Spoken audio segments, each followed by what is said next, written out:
सीमा एक गरीब परिवार से थी जिसके पिता पापड़ी चाट का ठेला लगाकर घर खर्च चलाते थे। उसके परिवार में उसकी माँ और उसके बाबा थे। एक रोज वो अपने स्कूल में लंच करने बैठी हुई थी तो उसने अपना टिफिन खोला जिसमें 2 रूखी सूखी रोटी रखी हुई थी, साथ में थोड़ा सा अचार। ये देख सीमा उदास हो गई। मैं तो तंग आ चुकी हूँ ये नमक अचार खाकर। पता नहीं बाबा का काम कब अच्छा चलेगा और हमें कब सब्जियां खाने को मिलेंगी। फिर जैसे तैसे मन मारकर उसने उस रोज भी अचार और रोटी खा ली। दरअसल सीमा का परिवार गरीब था और सब्जियों के दाम आसमान छू रहे थे और उनकी इतनी कमाई नहीं थी कि वो इतनी महंगी सब्जियां बनाकर खा सके। लेकिन रोज रोज अचार के साथ रोटी खाकर भी वो परेशान हो चुकी थी। उसी शाम, माँ आज मुझे सब्जी के साथ रोटी खानी है, कितने दिन हो गए सब्जी खाए हुए। हाँ बेटी, बस तेरे बाबा आते ही होंगे, जैसे ही वो आएंगे मैं उनसे पैसे लेकर बाजार से सब्जी ले आऊंगी। लेकिन जब सीमा के बाबा अपना ठेला लेकर घर लौटे तो अभी भी उसके पास उतनी ही पापड़ी बची हुई थी जितनी वो सुबह लेकर गया था। सीमा की माँ को समझते देर नहीं लगी कि आज भी कमाई नहीं हुई है, लेकिन वो सीमा का दिल भी नहीं तोड़ना चाहती थी। इसलिए उसने प्याज टमाटर का मसाला भुना और उसमें पापड़ी का चूरा डालकर उसकी सब्जी बना डाली जो कि सबको बड़ी पसंद आई। ऐसे ही समय बीता और सीमा जवान हो गई, उसकी शादी हो गई। सीमा को उसके ससुराल में उतना मान सम्मान नहीं मिलता था जितना कि उसकी बड़ी जेठानी कविता को, क्योंकि कविता एक अमीर खानदान से आई थी जबकि सीमा एक गरीब परिवार की बेटी थी। दीपक सीमा को पसंद करता था, इस वजह से उसने सीमा से लव मैरिज की थी। सास ससुर ननद घर में सभी बड़ी बहू कविता को ही अहमियत देते थे और सीमा को हर बात में पीछे रखा जाता था। माँ जी, लड़का देखने में तो बहुत सुंदर है, हमारी पूनम के लिए अच्छा रहेगा। पूनम, तुम्हें कैसा लगा? बाबूजी के मोबाइल में फोटो है, देखी तुमने? हाँ, पूनम को इन्होंने दिखा दिया है, हम तो बस तुम्हें दिखा रहे थे। तुम इस घर की बड़ी बहू हो तो तुम्हारी भी तो पसंद नापसंद का हम ख्याल रखते हैं। हाँ, मुझे भी सही लग रहा है, पूनम के साथ जोड़ी बहुत अच्छी जमेगी। मैं भी बस यही सोच रही थी कि आपको पसंद आ जाएगा, और जब मेरी भाभी ने पसंद कर लिया तो समझो मैंने भी पसंद कर लिया। माँ बाबूजी, मुझे लड़का पसंद है। पूनम, दिखाना तो लड़का देखने में कैसा है। तुम क्या करोगी छोटी बहू देखकर, जब हम सब ने देख लिया तो तुम्हें दिखाने की क्या जरूरत है। तुम इन सब बातों से पीछे रहा करो। सुनो जी, लड़के वालों से बात कर लो, फिर हम देखने दिखाने का प्रोग्राम कर लेते हैं। ठीक है, मैं लड़के के पिता से आज फोन पर बात करता हूँ, उसके बाद देखते हैं कैसे करना है। देखो सीमा, इतना तो तुम जानती हो कि इस घर में मेरी वैल्यू क्या है और तुम्हारी वैल्यू क्या है। तुम एक गरीब परिवार से आई हो जहाँ पर 2 वक्त की रोटी भी जुटाना बहुत मुश्किल की बात है, और मैं एक अमीर खानदान की बेटी हूँ। ये जो घर में महंगे महंगे सामान लगे हुए देख रही हो ना, ये सब मेरे ही दहेज में आया था, इसलिए तुम अपना मुंह बंद रखा करो। कविता बहू, जरा इधर आना। जी माँ जी। एक काम करो, पता नहीं कब लड़के वाले देखने आ जाएं। तुम पूनम को बाजार से कुछ अच्छे पहनने का दिलवा दो, कोई अच्छी साड़ी या फिर कोई सूट। पैसे बाबूजी से ले लो। कैसी बातें करती हो माँ जी, मेरे पास पैसों की कमी थोड़ी है, बहुत पैसे हैं। मैं अपने पास से दिलवा दूंगी पूनम को। माँ जी, मैं बस तैयार हो जाती हूँ। चलो पूनम, तुम भी तैयार हो जाओ, फिर बाजार चलते हैं। जीती रहो बहू। सीमा देखती रही, उसे बिल्कुल भी इज्जत नहीं दी गई। सीमा की आंखों में आंसू आ गए। कुछ दिनों बाद पूनम का रिश्ता तय हो गया। पूनम को लड़के वालों ने देखा तब भी सब कविता को ही आगे कर रहे थे। उस समय भी सीमा चुप रही। सीमा, टेंशन मत लो, ये लोग तुम्हें इज्जत नहीं देते तो कोई बात नहीं, मैं हमेशा तुम्हारे साथ हूँ। मैं तुमसे प्यार करता हूँ और मैं तुम्हें कभी किसी चीज की कोई कमी नहीं होने दूंगा। मैं जानती हूँ दीपक, इसी वजह से तो मुझे यहाँ रहने में हिम्मत मिलती है, क्योंकि आप मेरे साथ हो। पर कभी कभी मन बहुत उदास हो जाता है। घर में कोई भी मुझसे ठीक से बात नहीं करता, सब घृणा की नजरों से देखते हैं। समय के साथ सब बदल जाएंगे। अभी उन्होंने तुम्हारी अच्छाई नहीं देखी ना, जिस दिन तुम्हारी अच्छाई उनके सामने आएगी तब सब बदल जाएंगे। अच्छा, पापा बुला रहे हैं, मैं अभी आता हूँ। दीपक अपने पिता के पास जाता है। मैंने तुम सबको कुछ कहने के लिए बुलाया है, मुझे जरूरी बात करनी है। कैसे जरूरी बात पापा, बोलिए। वो ऐसा है, पूनम के होने वाले ससुर रोशन लाल जी का फोन आया था। वो हम सबके साथ मिलकर प्राचीन माता के मंदिर जाना चाहते हैं। वो कोई भी शुभ काम करने से पहले माता के मंदिर जाकर ही आशीर्वाद लेते हैं। उनका मन है कि हम सब भी उनके साथ जो है साथ चलें। तो मैंने जो है उन्हें हाँ बोल दिया कल सुबह ही बोल रहे हैं चलने के लिए, तो तुम सब तैयार हो जाओ, ठीक है? एक गाड़ी उनकी होगी और एक गाड़ी हमारी। हाँ हाँ ठीक है। बड़ी बहू, तुम खाने पीने के सामान की तैयारी कर लो, रास्ते में भूख लगेगी और पूनम के ससुराल वाले भी होंगे, हमें ही इंतजाम करना चाहिए, पता नहीं वो लोग कुछ खाने का लाएंगे भी या नहीं। ठीक है माँ जी, मैं देख लूंगी। पूनम थोड़ी आलसी स्वभाव की थी, उसे घर के काम करने ज्यादा पसंद नहीं थे। उसने अपनी सास की बात को एक कान से सुना और दूसरे से निकाल दिया। वो तो बस घूमने जाने की तैयारियों में लग गई। अगली सुबह 9 बजे निकलना था। सुबह किसी की भी आंख नहीं खुली, पर सीमा 4 बजे ही उठ गई थी। घर में सब सो रहे थे। सीमा को पता था कि अभी कुछ देर बाद सभी को सफर पर निकलना है और रास्ते में सबको भूख लगेगी, इसलिए उसने कुछ खाना बनाने का सोचा। अरे घर में तो कोई भी सब्जी नहीं है, अब मैं सबके लिए क्या बनाऊं? तभी उसकी नजर सामने रखी पापड़ी पर जाती है, जो कुछ दिन पहले उन्होंने घर में चाट बनाने के लिए मंगवाई थी। वो उसी पापड़ी की सब्जी बनाकर तैयार कर लेती है, साथ में थोड़ी रोटियां भी बना लेती है। तब तक घर में सब उठ चुके थे। सब तैयार हुए और गाड़ी में बैठ गए। रास्ते में क्या खाएंगे ये किसी को चिंता नहीं थी, पर शायद एक सीमा ही थी जो समझदार थी और उसने खाने का सामान रख लिया। पूनम की होने वाली सास सीमा की सास के साथ ही गाड़ी में बैठी थी। सब मिलजुल कर 2 गाड़ियों में बैठकर यात्रा पर निकले। अरे मैंने तो ब्लड प्रेशर की दवाई खानी है, पर दिमाग ही नहीं आया कि खाने का डिब्बा पैक भी किया, पर घर पर ही भूल आई।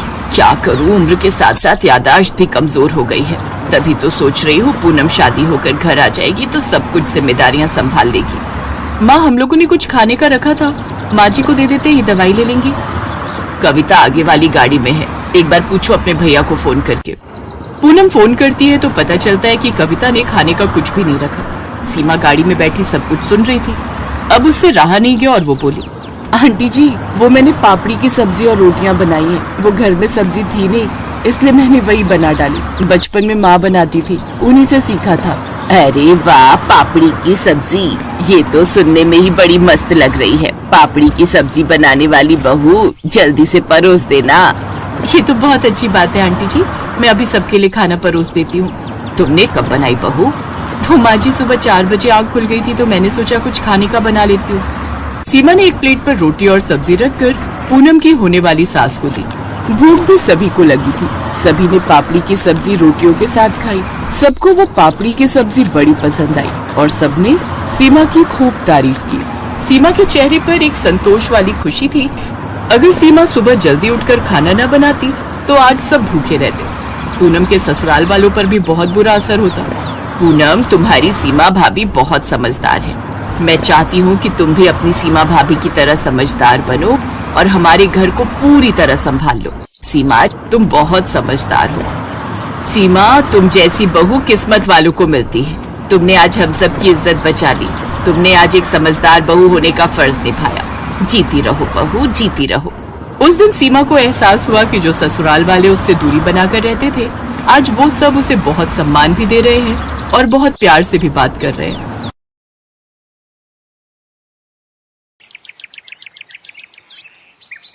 अरे बहन जी, घर की बहू में तो साक्षात माँ अन्नपूर्णा का वास होता है। अपने परिवार को अच्छा अच्छा स्वादिष्ट और ताजा भोजन खिलाना तो हर औरत का धर्म होता है। बिल्कुल सही कह रही हो बहन जी, लेकिन आजकल पारिवारिक लड़की ढूंढ पाना उतना ही मुश्किल है जैसे गधे के सर में सींग। अब आप हमें ही ले लीजिए।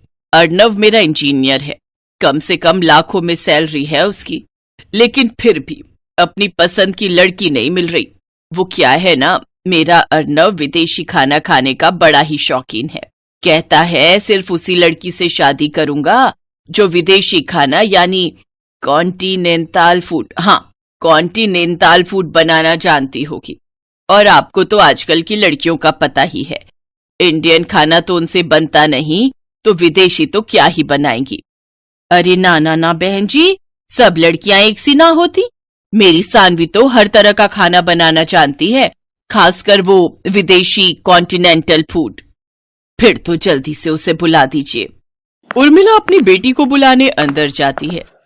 देखो सानवी, जो भी हो बस इस इंटरव्यू को क्लियर कर ले।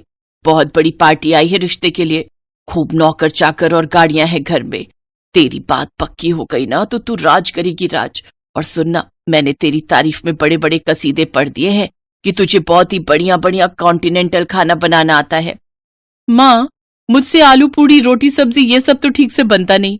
पराठा बनाती हूँ तो पहचानना मुश्किल हो जाता है कि पराठा है या श्रीलंका का मैप। और कॉन्टिनेंटल डिशेस का तो मुझे नाम तक नहीं पता। अरे शुरू शुरू में तू ना वो यूट्यूब देखकर बना लियो, फिर जब उनका मन भर जाएगा कॉन्टिनेंटल खाना खाकर तो वो खुद ही मना कर देंगे बनाने को। वैसे भी अंग्रेजों का ये बेतुका खाना ज्यादा दिन तक थोड़ी ना खाया जाता है। चल अब अच्छे से टचअप लेकर बाहर आ जा। तैयार होकर सानवी बाहर आ जाती है। फिर बातचीत में अर्णव की मम्मी और अर्णव को सानवी बहुत पसंद आती है। साथ ही जब वो ये पूछते हैं कि उसे कॉन्टिनेंटल खाना बनाना आता है तो इस पर सानवी कहती है, कॉन्टिनेंटल खाना? जी, वो बनाना तो मेरे बाएं हाथ का खेल है। ये बात सुनते ही लड़के वाले झट से शादी के लिए तैयार हो जाते हैं। कुछ ही दिनों में दोनों की शादी भी हो जाती है। शादी के बाद देखो सानवी, तुम्हारे हाथ के बने कॉन्टिनेंटल खाने की तारीफ तो हमने बहुत सुन ली। अब आज जल्दी से कुछ बढ़िया सा बनाकर खिला दो। अभी बनाकर लाती हूँ। रसोई में जाकर वो यूट्यूब खोलती है, फिर सोचती है, नहीं नहीं नहीं नहीं नहीं, अगर मैंने इन्हें कोई फेमस डिश बनाकर खिलाई तो ये लोग समझ जाएंगे कि मुझे कुछ भी बनाने नहीं आता। ऐसा करती हूँ, कुछ भी बना देती हूँ और उसे कोई भी नाम दे दूंगी। सानवी फ्रिज खोलती है, उसे उसमें तुरई दिखाई देती है। वो कच्ची तोरी में मसाले लगाकर अवन में ग्रिल होने के लिए रख देती है। कुछ देर बाद वो उसे बाहर निकालती है तो देखती है सारी तुरई करारी हो गई होती है। हे भगवान, ये तो कुछ ज्यादा ही करारी हो गई है। हाँ, एक काम करती हूँ, मेयोनीज और टमाटो केचप दोनों को मिक्स करके इसके ऊपर लगा देती हूँ। फिर सानवी पूरे कॉन्फिडेंस के साथ वो परोसती है और खुद किसी बहाने से रसोई में चली जाती है। वो डिश देखकर अर्णव अपनी माँ से कहता है, छी माँ, ये कौन सी सब्जी की डेड बॉडी है, काली पीली सी। छी माँ, मुझे तो देखते ही उल्टी आ रही है। ऐसा ना हो मुझे उल्टी हो जाए। चुप कर तू, पता भी है मैंने कितने कसीदे पढ़े हैं तेरी तारीफों के। तू मॉडर्न है, तुझे विदेशी कॉन्टिनेंटल खाना पसंद है। अब कहीं बहू को पता चलेगा ना तू ऐसा है तो कहेगी किन गवार लोगों से पाला पड़ गया है। अब उसने बनाया है तो कॉन्टिनेंटल डिश ही होगी कोई। तू तो बस बीच बीच में झूठी मूठी तारीफ करता रही हो। ठीक कहती हो माँ, लेकिन सच्ची में माँ, ये बहुत ही वाहियात है खाने में। तभी सानवी वहां आ जाती है। वाह वाह बहू, क्या मजेदार कॉन्टिनेंटल खाना बनाया है तूने। इतना मजेदार खाना तो मैंने किसी 5 स्टार होटल में भी नहीं खाया। अरे वाह, माँ जी को मेरे हाथ की ये जली हुई तोरई इतनी पसंद आई। वाह वाह वाह भगवान, तूने बचा लिया। हाँ सानवी, अच्छा बना है। अब तुम कल बनाना इटालियन पास्ता। हाँ हाँ, क्यों नहीं। कम से कम कुछ तो जानी पहचानी चीज खाने को मिलेगी। अगले दिन सानवी इटालियन पास्ता बनाने के लिए किचन में जाती है और यूट्यूब पर रेसिपी देखने लगती है। मुझे तो इनके नाम से भी चक्कर आ रहे हैं। भला मसालों के नाम भी कोई ऐसे रखता है क्या? और ये लेट जूस क्या होता है? सीधे सीधे पत्ता गोभी भी तो बोल सकता है। बस बहुत हुआ, अब तो मैं अपने हिसाब से ही पास्ता बनाऊंगी। और कौन सा ये अंग्रेज आते हैं हमसे सरसों का साग सीखने जो हम इनका पास्ता बनाए। उस दिन भी यही हुआ। सानवी ने पास्ता में व्हाइट सॉस मिलाने की जगह उसमें अरारोट और कॉर्नफ्लोर मिलाया। साथ ही साथ पास्ता में ढेर सारी लाल पिसी हुई मिर्च भी डाल दी। अब देखना, अब ये इनका आखिरी पास्ता होगा। इतनी लाल मिर्च छोंक के डाली है कि आज के बाद नाम नहीं लेंगे कॉन्टिनेंटल खाना बनाने का। सानवी वो पास्ता लेकर बाहर आती है। वाह वाह वाह, बन गया पास्ता। हाँ हाँ हाँ, लेकिन आज इटालियन नहीं, मैंने आखिरी पास्ता बनाया है। लाला बहू, आखिरी हो या पहला, हमें तो खाने से मतलब है। तू ला झट से प्लेट में निकाल। अर्णब और उसकी माँ पहला चम्मच खाने के बाद ही 2 गिलास पानी पी जाते हैं। पास्ता थोड़ा तीखा लग रहा है ये कहकर वो पास्ता छोड़कर उठ जाते हैं। अब वो हर रोज इसी तरह अजीबोगरीब डिशेस बनाकर कभी वो पनीर स्वाहा बनाती तो कभी साग अनकारा। एक रोज सास अपनी बहू से, बहू तेरी ना दिल्ली वाली बुआ सास, उनका बेटा और बेटी भी आ रहे हैं। तू ना उनके लिए वो सब कॉन्टिनेंटल खाना बनाना जो तूने हमारे लिए बनाए हैं। वो बुआ ना बड़ा ही मजाक उड़ाती थी मेरा कि भाभी तेरी जिंदगी तो दाल चावल रोटी में ही कट जाएगी। हमारे घर तो हर देश का खाना बनता है। आज सबको दिखा दूंगी मेरी बहू कितनी गुनी है। हैं? अब पर माँ जी, मैं कह रही थी कुछ सिंपल ही बना लेते हैं। सबको ना ये मिर्च मसाले वाला खाना पसंद नहीं आता। नहीं, तुम वही सब बनाना, उन लोगों को भी पता चले कि हमारी बहू कितनी मॉडर्न है। और हाँ, वो पनीर सुहाहा और आखिरी पास्ता भी जरूर बनाना, बस मिर्च थोड़ी कम रखना। शाम को सब मेहमान आ जाते हैं। दिल्ली वाली बुआ, उनकी बेटी और कनाडा में 7 साल तक शेफ की नौकरी करने वाला उनका बेटा मयंक, वो सब सानवी के लिए गिफ्ट लेकर आते हैं। फिर रात को सब बैठकर साथ में डिनर कर रहे थे। मयंक बेटा, तू तो एक बढ़िया शेफ है, लेकिन मेरी बहू तो तुझसे भी बड़ी शेफ है। उसके हाथ का पनीर सुहाहा और आखिरी पास्ता तू खाएगा ना, तो उसका स्वाद तो तू भूलेगा ही नहीं। फिर मयंक एक एक करके वो डिशेस चखने लगा तो उसका दिमाग घूमने लगा और वो गुस्से में कहता है, जी अब बस भी करो, कॉन्टिनेंटल के नाम पर ये क्या खिला रहे हो आप? जली हुई तोरई, राख हो चुके पनीर टिक्के और अरारोट में बना हुआ आखिरी पास्ता, ये भी कोई खाना है? अरे ये कॉन्टिनेंटल तो क्या कोई फूड ही नहीं है। भला कौन से ग्रह के लोग ऐसा बेस्वाद खाना खाते हैं? मैं एक शेफ हूँ और अच्छे से बता सकता हूँ इसमें क्या क्या डला है और ये कैसे बना है। सानवी बहू, ये जो कह रहा है वो सच है। मुझे माफ कर दो मम्मी जी, मुझे लगा था मैं यूट्यूब से सब देख देख कर बना लूंगी, लेकिन सब गड़बड़ हो गया। पर आप दोनों तो उंगलियां चाट चाट कर खाते थे ना? उंगलियां चाट कर नहीं, बल्कि नाक बंद करके और अपनी उंगलियां रोक रोक कर खाते थे, क्योंकि सच तो ये था हमने कभी पहले कॉन्टिनेंटल खाना खाया नहीं था। तो क्या आपने झूठ कहा मुझसे? हाँ बेटा, जैसे शादी करने के लिए तेरी माँ ने झूठ के पहाड़ बनाए ना, वैसे ही मैंने भी बनाए। हाँ, और आप दोनों के इस झूठ में आखिरी पास्ता हम दोनों का बन गया। ये बात सुनकर सभी जोर जोर से हंसने लगते हैं।